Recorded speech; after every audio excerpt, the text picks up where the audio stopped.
الحمد لله رب العالمين والصلاة والسلام على رسوله الكريم وعلى آله وصحبه أجمعين أما بعد أعوذ بالله من الشيطان الرجيم بسم الله الرحمن الرحيم قال الله عز وجل إن الله يحب التوابين ويحب المتطهرين محترم بزرگوں اور نوجوان بھائیوں، گزشتہ دروس میں آپ حضرات کے سامنے اس حدیث کے تحت الطہور شطر الایمان کے تحت پاکی اور صفائی کے بارے میں بہت ساری باتیں آپ لوگوں کے سامنے پیش کی گئیں۔ گزشتہ کل کے درس میں آپ کے سامنے وضو کے متعلق کچھ حدیثوں کی روشنی میں باتیں کی گئی اور ساتھ ہی ساتھ یہ گفتگو بھی ہوئی کہ وہ تمام چیزیں جن کے کرنے سے انسان کی وضو ٹوٹ جاتی ہے، ان میں سے دو چیزوں کا آپ کے سامنے تذکرہ کیا گیا۔ انشاءاللہ آج کے درس میں بقیہ اور 4 چیزوں کا تذکرہ کیا جائے گا اور یہ بحث یہیں پر ختم ہو جائے گی۔ دیکھیے، اس بات کو جان لیں کہ صحیح اور راجح شریعت کے لحاظ سے وہ اعمال جن کے کرنے سے انسان کی وضو ٹوٹ جاتی ہے وہ کل 7 ہیں، لیکن دیگر کتابوں میں دیگر جماعتوں کے پاس کل 17 ہیں۔ ہمارے پاس 7 ہیں جو اتھینٹک ہے اور راجح ہیں۔ یہ 7 جو چیزیں میں نے آپ کو بتانے والا ہوں، اس پر تمام علماء کا اتفاق ہے کہ یہ 7 چیزوں کی کرنے کی وجہ سے انسان کی وضو ٹوٹ جاتی ہے۔ بقیہ جو 17 چیزیں ہیں اور ایکسٹرا، وہ حدیث میں اس کا ثبوت نہیں ہے، وہ من گھڑت لوگوں نے اپنی طرف سے اسے بنا لیا ہے۔ ابتدائی طور پر جو آیت میں نے آپ کے سامنے آج کے درس میں پیش کی، اللہ تعالیٰ نے فرمایا ان اللہ یحب التوابین، بے شک اللہ تعالیٰ توبہ کرنے والوں کو پسند کرتے ہیں، وَيُحِبُّ الْمُتَطَهِّرِينَ، اور اللہ تعالیٰ ان لوگوں کو پسند کرتے ہیں جو طہارت کو اچھے انداز سے لیتے ہیں۔ طہارت سے مراد ایک تو ہے آپ کا بیت الخلاء کی طہارت، اور دوسرا اس کا مطلب یہ ہے کہ آپ کی وضو۔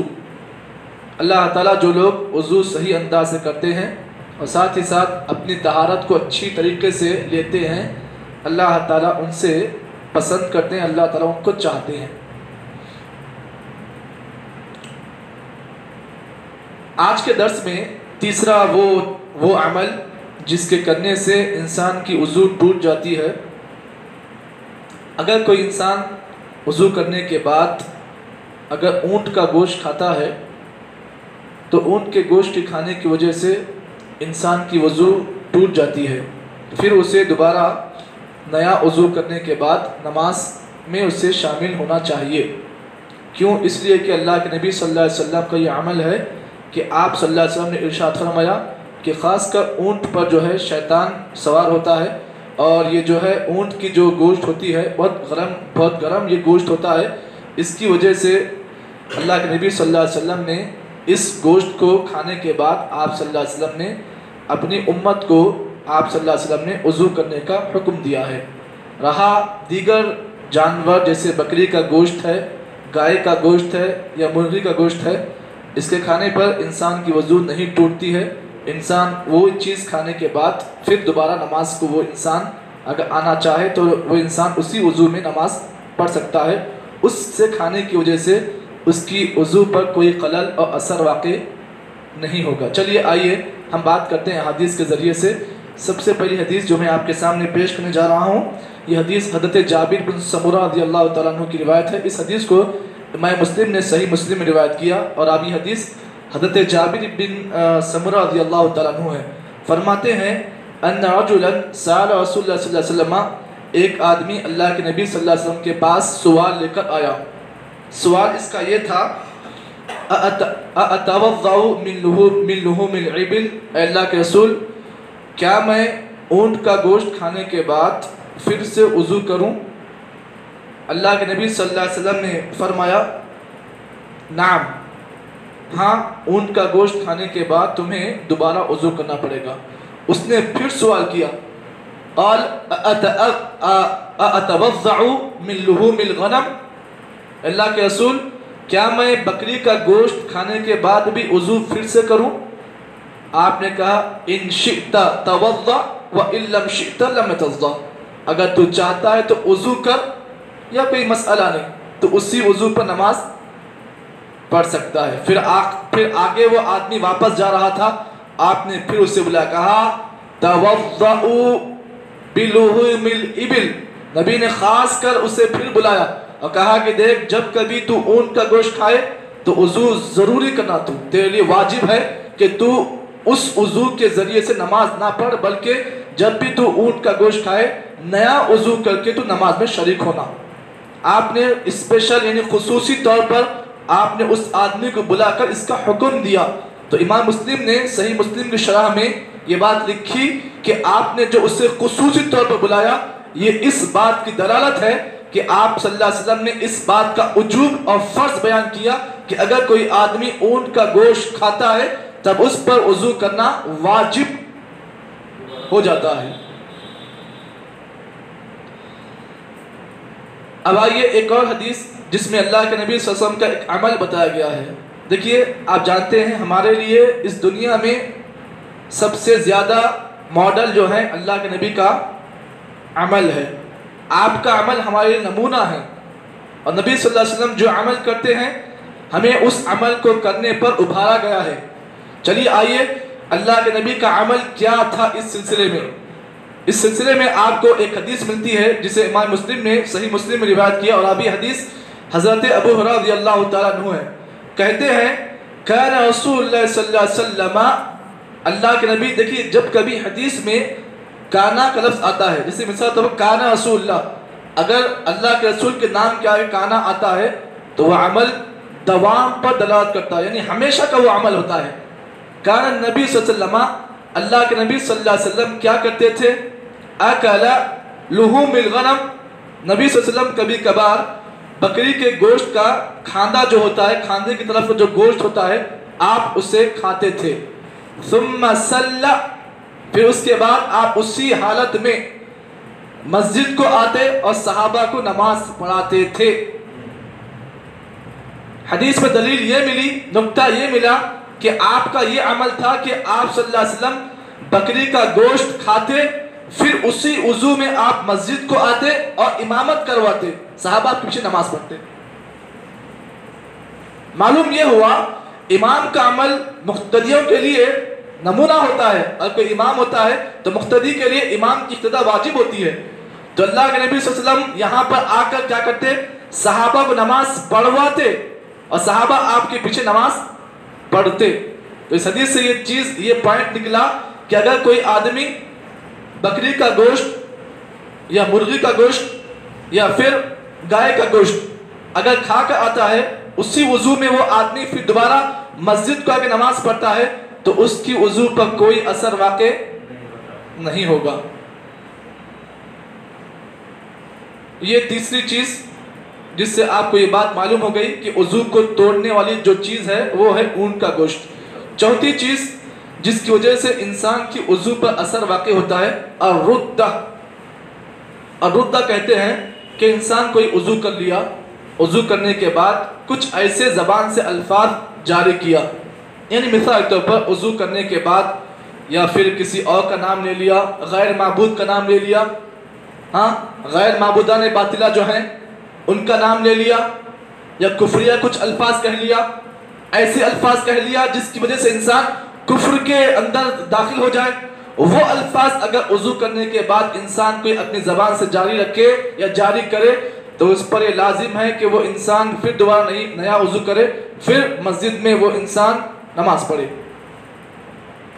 اس سلسلے میں شیخ الاسلام علامہ ابن تیمیہ رحمہ اللہ اور امام البانی رحمہ اللہ کا قول بڑا اہم ہے۔ وہ کہتے ہیں کہ اللہ تعالیٰ نے قرآن مجید میں اس کا حکم دیا، کہا لَإِنْ أَشْرَكْتَ لَيَحْبَطَنَّ عَمَلُكَ وَلَتَكُونَنَّ مِنَ الْخَاسِرِينَ۔ اے اللہ کے رسول، اگر آپ بھی اپنی زبان سے کچھ ایسے شرکیہ الفاظ ادا کریں گے، لَيَحْبَطَنَّ عَمَلُكَ، ہم آپ کے بھی اعمال کو ضائع کر دیں گے۔ تو معلوم یہ ہوا یہ شرکیہ الفاظ کفریہ الفاظ جن کے ذریعے سے آدمی کا عمل ضائع ہو جاتا ہے.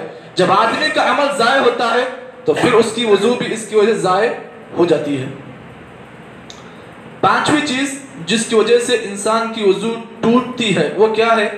مثال کے طور پر کوئی آدمی وضو کر لیا, اچانک اسے بے ہوشی طاری ہو گئی, ایسی بے ہوشی کہ انسان کی عقل ختم ہو گئی, انسان کو پاگل پن واقع ہو گیا. وضو کیا, 15-20 منٹ میں جماعت کھڑی ہونے والی ہے, لیکن اچانک اسے بے ہوشی طاری ہو گئی.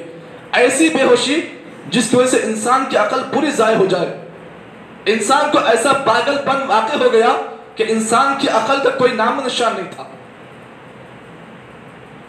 اور انسان وضو کرنے کے بعد کیا کیا؟ 15-20 منٹ کے اندر شراب پی لیا ہے, پھر کچھ نشیلی چیزیں استعمال کر لی. تو کیا اس سے اس کی وضو باقی رہے گی یا پھر ٹوٹ جائے گی؟ اس سلسلے میں ائمہ اکرام نے اسی طریقے سے علماء نے یہ بات لکھی ہے کہ اگر کسی آدمی کو ایسا نشہ یا ایسا جنون واقع ہو جائے وضو کرنے کے بعد جس کی وجہ سے اس کی عقل ضائع ہو جائے, تو ایسے آدمی پر ضروری ہے کہ پھر سے وہ نیا وضو کرے, پھر اس کے بعد وہ نماز پڑھے. اس سلسلے میں احادیث بھی بہت ساری ہیں, لیکن میں آپ کے سامنے مختصر طور پر شیخ الاسلام امام ابن تیمیہ کا قول اور شیخ البانی کا قول آپ کے سامنے پیش کیا.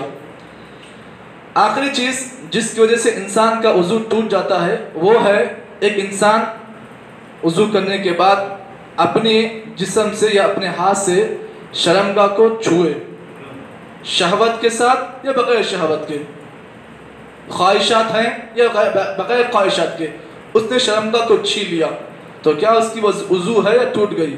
اس سلسلے میں اللہ کے نبی صلی اللہ علیہ وسلم کی ایک بڑی اہم حدیث ہے جو میں آپ کے سامنے پیش کرنے والا ہوں. بعض لوگ اس حدیث کا انکار کرتے ہیں اور کہتے ہیں کہ نہیں, اگر کوئی آدمی چھین لیتا ہے تو جسم کا ایک ٹکڑا ہے, اس سے وضو پر کوئی اثر واقع نہیں ہوگا. بعض لوگ کہتے ہیں, بعض جماعتی لوگ, لیکن اس بات کو جان لیں ہمارا مسلک جو ہے الحمدللہ ہم لوگ احادیث کی تہہ میں جاتے ہیں. صحیح مسلم کی روایت ہے جس کے راوی حضرت بصرہ بنت عبداللہ, بصرہ جو ہے یہ صحابی رسول ہیں, فرماتے ہیں ان رسول صلی اللہ علیہ وسلم قال کہ آپ صلی اللہ علیہ وسلم نے ارشاد فرمایا من مس الفرج بالید قبلا او کان دبرہ بشہوۃ او بغیر شہوہ. اللہ کے رسول صلی اللہ علیہ وسلم فرمایا کہ من مس فرجہ فلیتوضأ, کہ جو کوئی آدمی اپنی شرمگاہ کو چھوئے فلیتوضأ, تو اس پر وضو کرنا واجب ہے. اس سلسلے میں شیخ الاسلام امام ابن تیمیہ رحمہ اللہ اور شیخ البانی رحمہ اللہ کہتے ہیں کہ اگر کوئی آدمی اگر اپنے کپڑے کے اوپر سے اگر شرمگاہ کو چھوتا ہے تو اس سے اس کی وضو نہیں ٹوٹتی ہے, اور اگر بغیر کپڑے کے, اگر بغیر کسی آڑ کے, بنا کسی پردے کے اگر وہ اپنے ہاتھ سے شرمگاہ کو چھوتا ہے تو اس کی وجہ سے اس کی وضو ٹوٹ جاتی ہے, وہ دوبارہ وضو کرنا اس کے لیے ضروری ہو جاتا ہے. تو یہ کل 6 یا 7 چیزیں میں نے آپ کے سامنے پیش کی جس کی وجہ سے انسان کی وضو ٹوٹ جاتی ہے. تو معلوم یہ ہوا جس طریقے سے اللہ کے نبی کی ایک حدیث ہے جس کو آپ جانتے ہیں, آپ نے کہا الوضوء مفتاح الصلاۃ, وضو جو ہے نماز کی چابی ہے, نماز کی کنجی ہے. تو اگر ہمیں اپنی نماز کو اچھا پڑھنا ہے, اچھی طرح ادا کرنا ہے, تو اس کے لیے ضروری ہے کہ ہم وضو کے تمام مسائل کو جان لیں. جب تک مسائل آپ کو نہ معلوم ہوں گے تب آپ صحیح انداز سے آپ وضو نہیں کر سکیں گے, اور ساتھ ہی ساتھ آپ کی نماز بھی صحیح معنی میں اللہ تعالیٰ کے پاس قبول نہیں ہوگی. یہ تھا نواقض وضو کے سلسلے میں کچھ باتیں جو آپ کے سامنے میں نے پیش کی ہیں. امید کرتے ہیں کہ باتیں آپ نے سمجھ لی ہوں گی. ایک اور مسئلہ یہ بھی یاد رکھیں کہ اگر کسی انسان کو وضو کرنے کے بعد اگر جسم سے یا ناک سے یا جسم کے کسی اعضاء سے اگر خون نکلے تو یاد رکھیں اس سے انسان کی وضو خراب نہیں ہوگی, وہ انسان اسی حالت میں نماز پڑھ سکتا ہے. اس کی دلیل صحیح مسلم کی ایک روایت ہے جس میں اللہ کے نبی صلی اللہ علیہ وسلم اور صحابہ اکرام کسی جنگ میں گئے ہوئے تھے.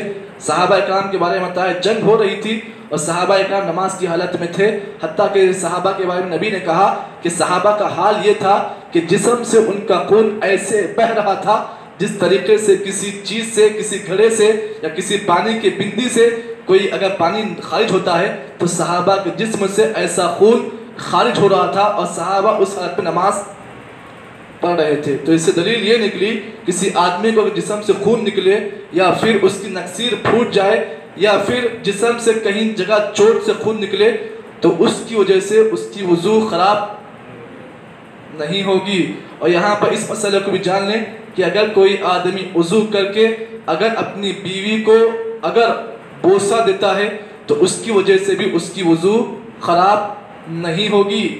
ہمارے نبی کا عمل یہ ہے کہ کان نبی صلی اللہ علیہ وسلم یقبل ازواجہ ثم صلی۔ صحابہ کہتے ہیں کہ ہمارے نبی کا عمل یہ تھا کہ آپ صلی اللہ علیہ وسلم نماز کو آنے سے پہلے اپنی بیویوں میں سے کسی کا بوسہ لیتے، ثم صلی، پھر آپ صحابہ کو نماز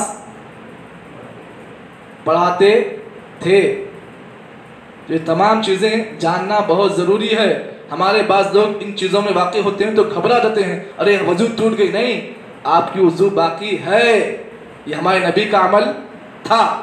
اس کو سمجھ کے آپ بھی کر لیں تو انشاءاللہ آپ کا وضو خراب نہیں ہوگا۔ یہ کچھ باتیں تھیں جو میں نے آپ کے سامنے پیش کی ہیں۔ امید کرتے ہیں کہ باتیں آپ نے سمجھ لی ہوں گی۔ اللہ سے ہم دعا کرتے ہیں کہ جتنی باتیں کہی گئی ہیں اللہ تعالی ہم تمام کو صحیح مسلک پر اور صحیح چیز پر اللہ تعالی عمل کرنے کی توفیق عطا کرے۔ سبحان اللہ بحمدہ، سبحانک اللہم بحمدک، نشہد ان لا الہ الا انت، نستغفرک ونتوب الیک۔